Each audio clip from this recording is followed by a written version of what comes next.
Today I moved some things into my tiny house in the rain with an e-bike and a new trailer that I got in the mail today. It was very wet and very, very muddy. Ironically, since I was so wet, the first thing I brought in was water. This F-Grid cabin does not have regular plumbing, so I bring water in and out. I can disperse my gray water on the land here if I'm responsible about it.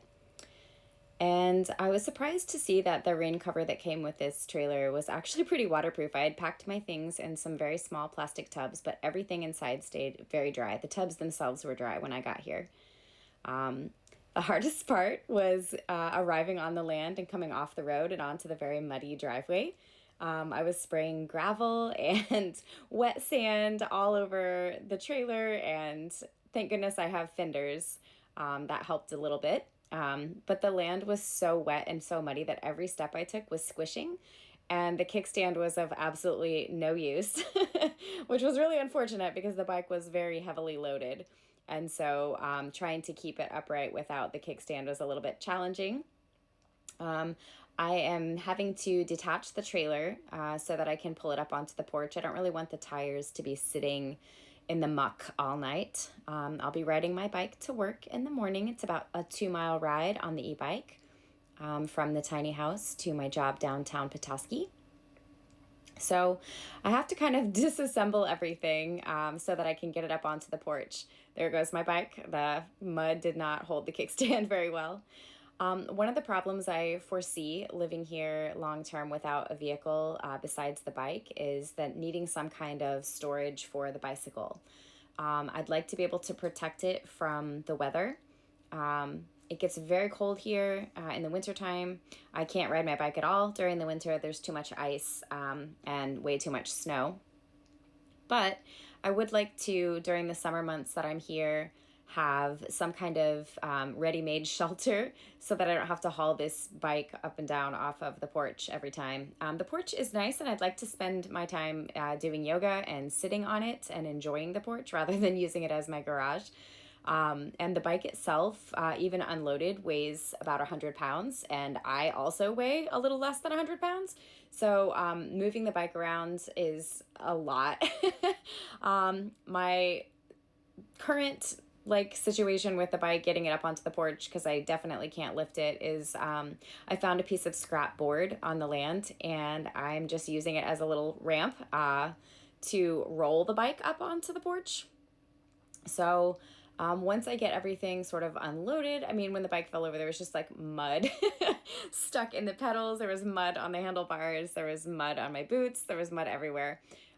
So I thought it might be nice before I put the rain cover on to kind of dry some of the water off of it. But I'm really looking forward to being out here.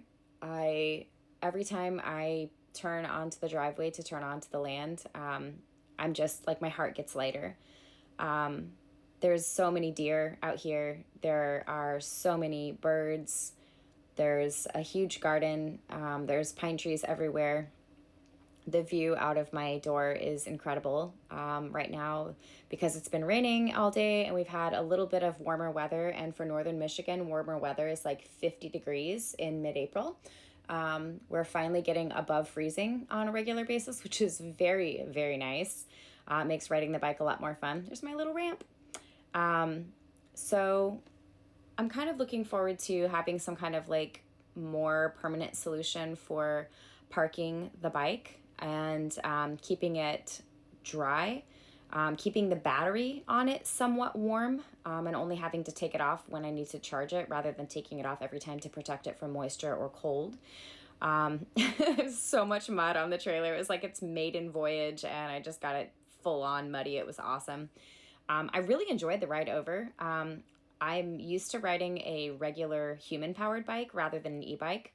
And so having the pedal assist on while I'm carrying really heavy loads and riding a fat tire bike, which has an enormous amount of friction. I'm used to riding like a super lightweight, skinny tire, fixed gear bike on flat land.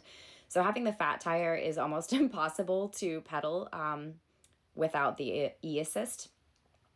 And it's very hilly here as well. So I opted for the e-bike because I'm nearing 50 years old and I just didn't have the ability to get up and down the hills here.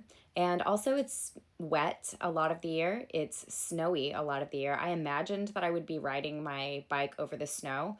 And this first winter, I didn't really feel confident doing that. It's pretty slippery and the e-bike goes really, really fast. I think its top speed is like 28 miles an hour or something, which is insanely fast on a bicycle. It didn't feel safe to me. Maybe I'll get a little confidence and next winter I'll take it out a little bit more. But between the pretty heavy duty saddlebags, it is capable of carrying quite a lot of cargo. I think the bike itself is rated to carry 300 pounds and I weigh about 95 pounds. So that leaves me nearly 200 pounds that I can carry on the bike. The e-assist did not seem to struggle with the small load that I had in the trailer and the 2 gallons of water that were in the saddlebags. So I think I'll continue to move as much as I can into the tiny house through using the bike and the bike trailer. Packing really small loads, make sure that I don't bring too much stuff to the tiny house. The house itself is 120 square feet. It's 10 by 12, so it's perfect for me. I'd love to downsize my belongings to fit everything in here. The only thing that I'm somewhat concerned, I'll say, about is like, will I be able to fit all of my hobbies in this tiny space? I am a crafter, I am a sewer, I am a crocheter, I am a journaler and a paper arts person. I also am a musician, so there's a guitar inside. And just having like the ability, what I really want to do with my time out here is have the ability to dive deeply into all the art forms that make me feel happy, to dive into my creativity. And so I kind of see myself like using this e-bike setup to get craft supplies to the house, to be able to bring everything I need over here in small loads throughout the summer to really enjoy the solitude and the creativity. I don't have Wi-Fi out here, which is also a boon to my creativity. If I'm not scrolling and I'm not distracted by Netflix and movies and social media, things that tend to suck my time away, I have a feeling I'll be reading a lot more. The tiny house inside has quite a lot of shelving available, so I hope to have a pretty decent collection of books. I also have an e-reader, which takes up almost no space whatsoever. But I want to bring some yarn. I want to bring all my paper cutting stuff and my journaling supplies, my paints. I'm considering purchasing a small tabletop easel so that I can do some painting here. But it is supposed to rain again tonight. So these are the perfect nights to be like indoors working on creativity. But it also means that without a bike shelter, I have to go through the whole shebang of like covering everything and making sure things don't get wet and damage the electronics. So yeah, this is me moving into the tiny house with my e-bike and a trailer. It was a great amount of fun. I felt really empowered by it. Was very excited to get in, get my boots off, and get out of my very, very wet clothes. So it was definitely cozy time and getting all the water put away so that I can filter it and kind of setting aside my tubs so I can go through them, see what little treasures I've brought for this round. But yeah, getting some lights turned on and just kind of preparing to spend the evening here alone. Every time I go back to the apartment that I still have, I come back and I'm just ready to be here.